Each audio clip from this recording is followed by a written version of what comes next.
trending right now with our boy Jason Whitlock and TJ Moe. So where are you at with what's going on? Those two are going at it. Just being honest, like look, all the females in the world.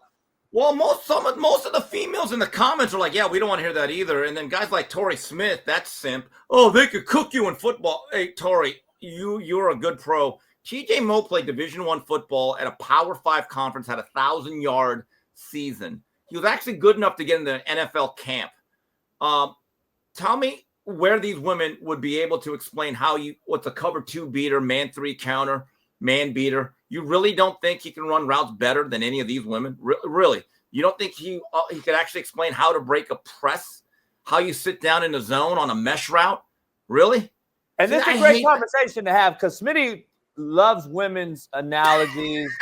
No, I'm not clowning. I think Smitty thinks that women belong in the sport in a talking space. I disagree. Well, they do, but they should be the point guards. No, that's what my point is. And if that's what we believe in, I'm cool. I'm cool with someone believing in that. But let's make sure we keep that even for any males who didn't play the sport either, though. To me, right. that has to. I didn't box, right? But I don't go around like thinking everyone has to listen to me. But that's my point. Like you didn't box, but you're a great boxing journalist and know the sport. You didn't play football, Steve, but you know the game. Amy Trask goes, well, I work with the Raiders. Yeah, they were a shit organization. Maybe you were part of the problem, Miss Trask. All due respect, your organization was shit. Seriously. Yeah. Being a secretary for Al Davis, I don't really put a lot of value. I know I'm terrible. I said it.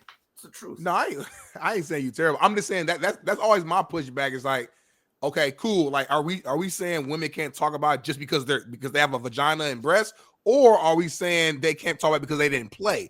If your answer is because they didn't play and they couldn't play, cool. I think that's my take. That's my take. Okay, I'm cool with that. Okay, but Smitty, you couldn't get one former player in there across the board. So if a man Smitty, you couldn't get one former player in there that actually put on a pair of cleats and helmet. Oh, they definitely could. They definitely could. Maybe we know why they're doing it. It's good for the business. It's good for the brand. Like, I'm not naive about it. Good for eyes, right? Let me be honest. It's TV. That plays a role too, for sure. Let me ask you this. Let's just focus on TJ Moe's tweet. Mm-hmm. Who actually wants to watch the 3 women stand around and talk about football? I do not. That's all he said, okay? He took backlash. This is similar to my whole women coaching thing that went viral, last year, Smitty, with you and I and Matt. Yeah. This is the similar thing. He made a statement, not a question. He made a statement with a question. I do not want to sit around and watch 3 women talk football. I've also came out and said similar thing. There's this show on CBS with Amy Trask that has an all-female staff. I tried to watch. I got like 20 seconds in. I changed that channel so fast. Oh, my God. Because you came out and said, Steve, you will watch a female, Steve. You would watch a female. I would. Look, there's some that I like. Valid. There are, but, I've always said, look, we all have different tastes.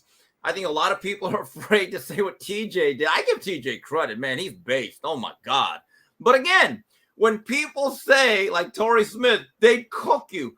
Torrey, have some respect for a former player. They won't. All he said was, I don't want to watch 3 women talk about and I don't know TJ Moe. I know it's your boy, so he's probably, great guy. My only question is with tweets like this is, like, why? Or what was his intentions? Because he's fearless. When he saw this, what was I'm big on intention, Steve. So, like, what was, like, he knew, I don't know TJ, but I would say this. He knew, if I could stir something up if I put this out, and that's cool. We all try to find a way. That's a good point. Yeah, but I mean, headlines. I wouldn't. There was no reason he had to put this out. Literally no reason. Well, there's no reason to put out anything. This wasn't a talking point. This wasn't some major news. It became a talking point. This wasn't like some big time. Like, oh my gosh. He wanted to stir the pot, which is okay. I'm just saying I'm big on intentions. That's my only pushback. Well, I wouldn't accuse him of engagement farming, as they call it. He doesn't really tweet that much. But look, he has old school values. And look, I'll be honest with you. We have to be honest. If you ask 1,000 real men or just regular guys, if you're in a bar, Would you rather go to a table with 3 guys that played football, had careers, or these 3 to actually talk football, not to hit on them, not to 3 guys that played, of course. Right. Well, that's all he said. 3 guys who played for sure. Right. Yeah. That's what he made that statement. I've literally made the same statement before. I just do it audio. I do it through video. I mean, with the saying it. I don't tweet it. I tweet other shit, but I mean, I'm the same way. I mean, we've had these discussions about women in this space. We're going to talk about it. But by the way, go ahead. Fearless is going to actually have TJ Mills start off the show, and then me after. They're going to talk about this. So I got to get going. I'll talk to you guys on Thursday.